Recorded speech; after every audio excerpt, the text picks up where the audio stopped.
All right, thank you very much for the invitation. So my name is Meriem Bendris. I'm a conversational AI solution architect. I mainly focus on conversational AI applications at NVIDIA, mainly helping NVIDIA customers and partners developing their own solutions based on NVIDIA software and hardware stack.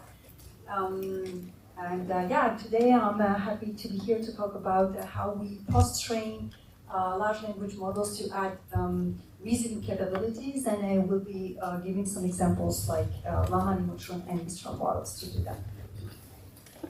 So I guess now everyone is familiar with this type of models that we call having reasoning capabilities, but basically in terms of architectural perspective, basically reasoning models are exactly the same models than the non-reasoning models in terms of architecture.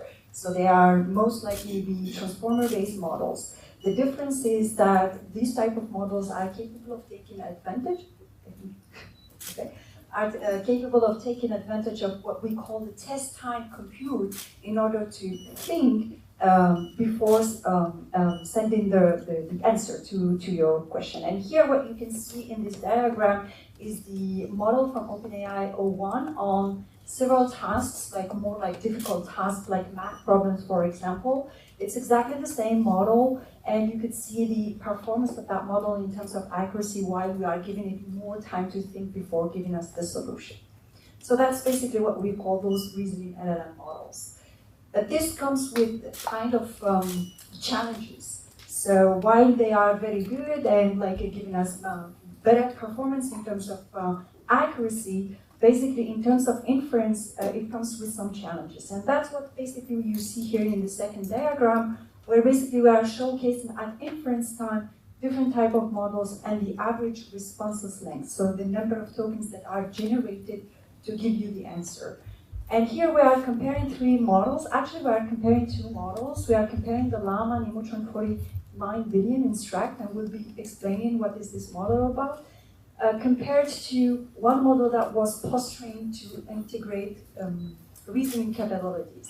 And we are doing the inference in two regimes, system 1 and system 2. So system 1 is with reasoning off, and system 2 with the reasoning on. And what you can see here is the amount of tokens that are generated before giving you the answer. So basically, this type of models you have to think about while you are incorporating them into your applications, that they are going to have a cost in terms of inference. Right? And one of the things that basically NVIDIA made a contribution for this type of models, for example, are two of them. One of them is they optimize the model, so basically in terms of inference by applying some pruning techniques, but also they made that type of models actually with the reasoning on and off possibility at the inference time. So exactly the same model that was fine-tuned to do reasoning and non-reasoning can be used, and at inference time you can request it to say, like, I want for this specific task to use reasoning on, and for this specific task to use reasoning on. So basically, if you have an application where somebody is asking like very simple questions, you might want to use reasoning while keep the reasoning capabilities only for very specific tasks. Okay?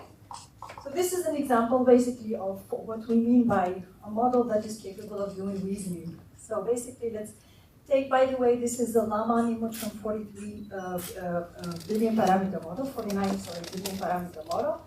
And we are asking it to like a question to write an efficient Python function to check if the number is both prime and divisible by 5. And what you can see here is both the same model with reasoning on and with reasoning off. So basically, if we think as a human being, actually, if we take time to think about this request, basically we will end up by understanding that there is only one actually number that will satisfy this both conditions, which is the number 5. Basically, having a look at the generation of the model without reasoning by putting reasoning off, here we will see that the model basically will start writing some functions to verify the first condition here is prime, and then the second condition is divisible by 5, and then writing the last actual function that is verifying the both conditions. What you can see actually on the other side, when we use reasoning on, you will see this typical tracing that we have with these models, where it is thinking first. So you say like, okay, I need to write a Python function that checks if the number is both prime and divisible, blah, blah, blah. And you start actually tracing, reasoning on how to solve that problem. And what I'm highlighting here is at some point in the reasoning process, it ended up by saying like, okay, maybe basically, so the only number that satisfies both conditions is 5. And therefore, it changes slightly actually the task to say like, oh, therefore the function should return true only when the input is 5. And that's basically what you can see here as, at the end. That's the Python code that is generating, basically checking if the number is 5. And if we have a look actually at the tracing, we will also see that it come up with other ideas that it needs to check if the number is integer, for example, before. So that's basically the type of tracing that we can see when we put reasoning on. So I work very closely with customers who are developing advanced agentic AI, and we believe that reasoning actually can help into improving and into the development of agentic AIs. So when we talk about those advanced agentic AI, we usually talk about those systems that are capable of taking tasks, planning on how to solve those tasks, that will have access to tools like calculators, search, generation with LLMs and so on, so act, and then act also as a critique or evaluate the solutions that are generated before coming back and doing that loop. So that's basically what we call today those agentic systems.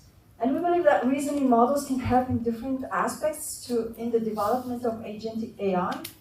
And here you have some examples. For example, it helps in combining multiple sources of data. It helps also for answer validation. It helps on handling ambiguity. That's actually the most common thing that we are using. It helps in dynamic adaptation, let's say, during this loop, for example, we receive a new information, and this type of reasoning model will be able to adapt to what is happening. So when we talk about LLM post-training, usually we are using three families of algorithms in order to post-train an LLM. So that's what you can see here. So we have what we call continual pre-training, supervised fine-tuning, and reinforcement learning. And there are plenty of flavors for each of those families. And for continual pre-training, for instance, it means that basically we take a foundation model that was trained to predict the next token, for example, and what we are doing is like we are continually pre-training that model with an unsupervised data set for the same type of loss function. So continually training it to predict the next token. We use this type of techniques usually when we want to add some domain-specific knowledge within the model itself. So if you are curious about this type of techniques, so at NVIDIA we experimented with it we took llama models, for example, that was a llama 2, and we continually pre-train it to inject some information or like domain knowledge for chip design, and that's what we call the chip NEMO. So if you are curious, like I would encourage you to go and check out the chip NEMO paper. On the other side, so basically when we talk about other post-training techniques, we can talk about supervised fine-tuning. So supervised fine-tuning techniques is most commonly used basically once we finish pre-training our models or continually pre-training our models. We usually use some steps of supervised fine-tuning in order to inject some capabilities. And one of the capabilities is the ability to follow instructions, the ability to understand chat, for example, and so on. And today we are also using this type of techniques in order to incorporate reasoning capabilities in our models. And lastly, reinforcement learning techniques are those techniques that will allow you to align the models with some human preferences or like some specific preferences. And usually we need a kind of function that would translate that preference. Okay? And when we talk about adding reasoning capabilities, so we see people using two types of families or exercises in order to add reasoning capabilities to LLM models, especially small models. So one way of doing that is to do knowledge distillation from a stronger reasoning model. So let's say, for example, you have access to models like DeepSeek-1 or Llama Neutron Super, for example, which has, by the way, a very permissive license for generating data, for example, and use this type of models in order to generate high-quality reasoning data sets, so synthetic data set, and train smaller models in a supervised way, in order to teach your large language model, those small models, with this synthetically generated data set. And if you don't want to use this type of models, so people tend to use reinforcement learning with virtual rewards. And actually at NVIDIA, we experimented taking the base models and training them or injecting reasoning capabilities on top of that. And this is what we call the family of Llama and Neutron models that we recently released. So we released 3 types of models, actually, or 3 scales of this model. So there is the Nano, which is an 8B, the Super, which is a 49B, and the Ultra, which is the 253 billion parameter model. So if you have a look, the Nano can be deployed on edge or PC. So the Super can be is optimized to fit into 1H100 inference, and the Llama Neutron Ultra needs multiple GPUs to be deployed. And I will not be talking about the accuracy. I will show one graph, but I would invite you to go to the paper that we published like a few days ago that gives you more details about the accuracy of that model and how it was built. But I wanted to highlight the fact that at inference time, actually, the way we train those models is that at inference time, you can specify the same model that you want to use it in with reasoning on or with the reasoning off. Okay? And obviously at NVIDIA, we are optimizing those models for production using NVIDIA Inference Microservices software. And lastly, we actually opened everything. So we opened the code that we use to train the model. We opened the techniques that we use to generate the data, and we opened also the data. So this basically chart shows shows a comparison of the results for the Llama Neutron 43 billion parameter model in different type of benchmarks, reasoning benchmarks, chat and tool calling benchmarks here. And what you can see here is a comparison between the starting point for this one, which is the Llama 3.370B, compared to DeepSeek-1, compared to Llama Neutron Super 49 billion parameter model. Okay.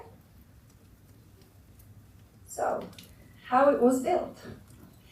Okay, so to build Llama Neutron, I give all the credits to the research team in the US who did that. But to build the Llama Neutron model, so there were 3 stages. The first stage is what we call distillation. Basically, this stage consists into taking a model, and in this case, we took a Llama 3.370B, that's for the 43 billion parameter model, Neutron. And what we did is we applied some, what we call NAS, for like neural architecture search, in order to prune that model into 43 billion parameter model. After that pruning, basically there was some continual pre-training in order to just like make sure that we recover anything that we lost in terms of capabilities of the original model. Once we did that, basically we obtained a model that has exactly or like similar capabilities than the original model, but it doesn't have reasoning capabilities, right? Okay, so I'm gonna move fast. All right, so then after that, we actually did a massive step of supervised fine-tuning on synthetically generated data sets.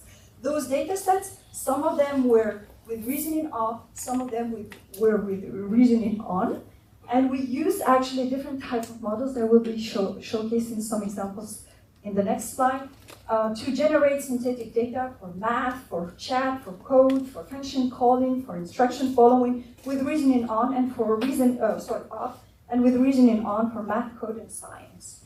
And once we did that massive supervised fine-tuning, we also use reinforcement learning in 2 stages. The first stage here is to make sure that this model will align following instructions, so just like to boost a little bit instruction following capabilities, and at the end, using verifiable functions in this reward function here, and for this one we use the llama neutron reward function in order to just boost some chat capabilities and safety capabilities of the model. Okay? And once we get that model, basically we optimize that model for inference at production with NVIDIA Inference Microservice. So I'm gonna move very fast, but this is basically the steps that we used in order to generate synthetically the data that we used for SFT. By the way, this data is available. So basically, one thing that I wanted to say before we move forward here is that you have to really pay attention to the type of domain that you care about when you do this step. What I mean about that is like, it's very easy if you take a data set, like let's say for code, and you want to improve the capabilities of your model to generate or to reason on codes, for example, but it's most likely if you don't pay attention, basically you're gonna reduce the capability for other type of domains. So you have to take care of the type of data set that you are using for collecting for SFT. And in this case, we took different domains that we care about, right? And we use different models, some of the models with reasoning off, and some of the models with reasoning on in order to generate synthetic data, the synthetic responses. Once we have those responses, we use domain-specific verifiers. In some cases, we use also some reward models to score the responses. We filter the responses. We use some data deduplication, task decontamination after that. And we obtain the synthetic data here that we use with our software called NEMO that is based on PyTorch to fine-tune the model. The data is available, so under permissive license. So you can see here, like there is like 30 million examples with reasoning on and off. So go and have a look. So you will see this type of tracing here when you have reasoning on. Okay, moving very fast.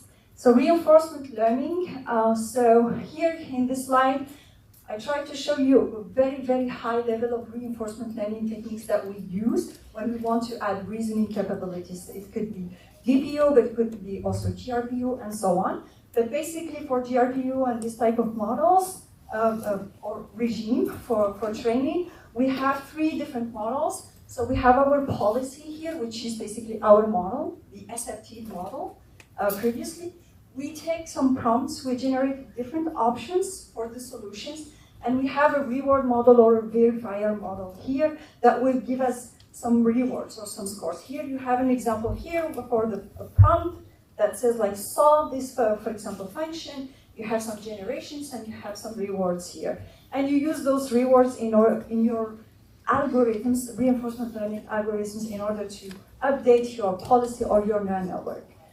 We usually also keep a reference or a copy of that model and calculate the KL divergence just to make sure that we don't diverge too much from the original model. And what I try to say here in this slide is that what you see here as a reference or the reward model or the policy here, the blue means like we are running a lot of inference.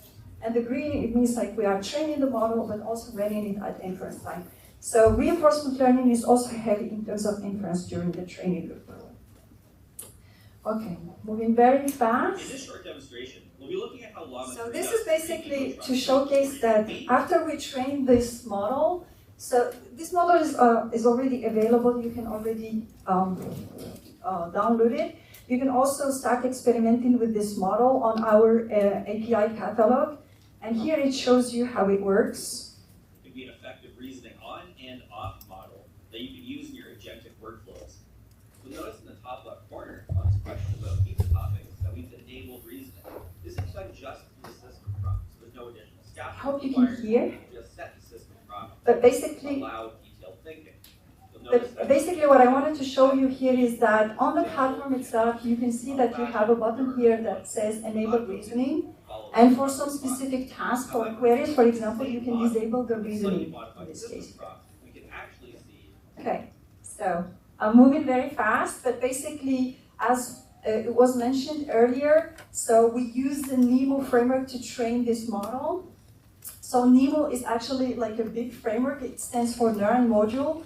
And basically it has different type of libraries. So NEMO Curator for curating the data, and Megatron Core, I have heard about Megatron LM, for example, that provides all the implementations for tensor parallel, pipeline parallel that the previous session was discussing about, and the alignment and customization where we have the implementation of several alignment techniques like supervised fine-tuning, but also reinforcement learning and so on. Okay, I wanted just to move very fast because I think we are running out of time to show you basically what we did with the Mistral. So here you have a snippet of the DeepSeek R1 paper where basically what they did is some experiments on distilling the reasoning capabilities of DeepSeek R1 into smaller models like the Quen model, for example. So with NEMO, so basically we implemented that as a tutorial. You can go and have a look at that, where basically we take DeepSeek R1 dataset, synthetically generated dataset for reasoning from the DeepSeek R1, and we fine-tune with supervised fine-tuning the Quen2 model. And what we did here in this demo is basically to show you an example on how you can basically change this tutorial to any other type of models that we do support with NEMO, and in this case we are doing that with the Mistral model.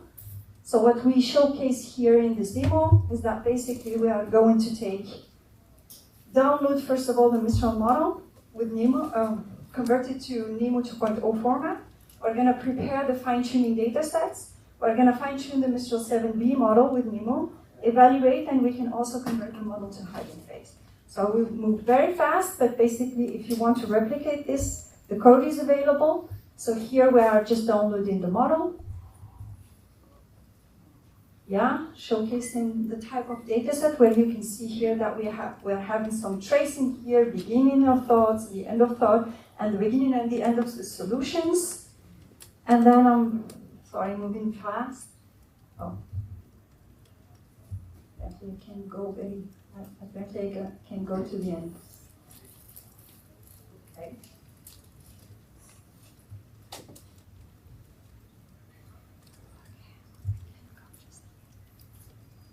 Okay, so it's just like at the end, it shows you some tracing. Sorry about that. It shows you basically at the end that we are doing some inferences with the vanilla model that it was not trained with the reasoning capabilities. Ask it some questions like how many R's are in strawberry, for example, or like who is bigger? Is it 1.19 or 1.11? And you will see that the vanilla model is not able to solve this type of problems, while after fine-tuning the model with reasoning capabilities, it will be able to reason first and give you the answer at the end. Okay. All right, so the takeaways, sorry. So first of all, reasoning with teachers. So basically, the experiments that we have been seeing with the Llama and Nemotron post-training is that supervised fine-tuning on high-quality synthetic data is quite accurate in order to inject the reasoning capabilities to smaller models. Now, if you want to push the reasoning capability beyond the teacher model, you have to use reinforcement learning. And basically, one of also the findings is like you need to use several stages in your post-training in order to boost actually the reasoning capabilities, but not only the reasoning capabilities for different domains, like following instruction and so on. Any questions? Thank you, Meriem.